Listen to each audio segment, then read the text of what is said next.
Xander Schauffele, 4 over 74. Xander, what are your takeaways from this week? It's a really hard golf course. Simple enough. Hitting it far helps. And, I got a bit exposed there on the back nine. So, happy to finish with a birdie.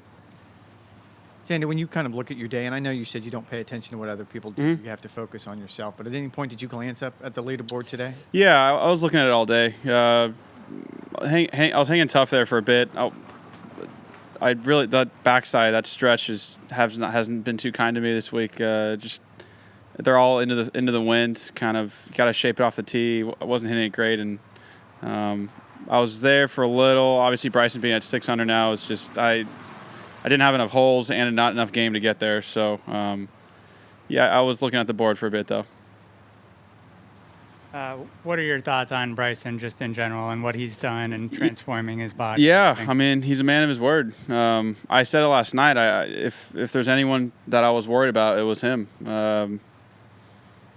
Everyone talks about hitting fairways out here. It's not about hitting fairways. It's about hitting on the correct side of the hole and hitting it far so you can kind of hit a wedge instead of a 6-iron out of the rough. And he's sort of trending in the new direction of golf, and he said he wanted to do everything he's doing, and happy for him. I mean, he's playing unbelievable.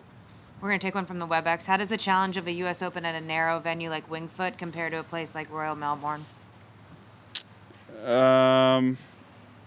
Just different. You got rough. Melbourne's similar with slopes and undulations, but for the most part, it's just the rough and positioning. You can get some fast, crusty putts, but similar on the greens, I'd say, and coming into the greens. But for the most part, off the tee, Melbourne's a little more forgiving. U.S. Open next year in kind of your backyard at Torrey. Just initial thoughts. I've never played very well at Torrey. Looking forward to trying to improve on that. Maybe it'll be a U.S. Open and it'll be something I like more than just a normal tournament. But just going to try and maybe sneak out there a few more times. It is a public course, so people don't realize how much traffic's on there, and excited to be on the West Coast. Last question. Going back to what you said before about Bryson, do you feel like he's revolutionizing the game? No, if you look at just people that have dominated, it's always been distance.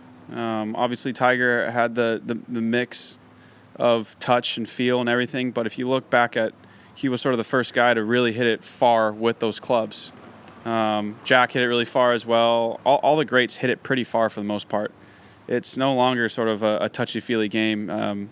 The only way to make a golf course really hard is to firm up the greens and grow the rough, but it's going to make it hard for everyone. And you'd rather be the guy in the rough with a lob wedge than with a 8-iron or 7-iron. So revolutionize, maybe he's just exposing our game in terms of if he just keeps hitting it further and further. I mean, I don't see why he wouldn't be able to win many more U.S. Opens. Thanks, Xander. Thanks, Xander. Thanks.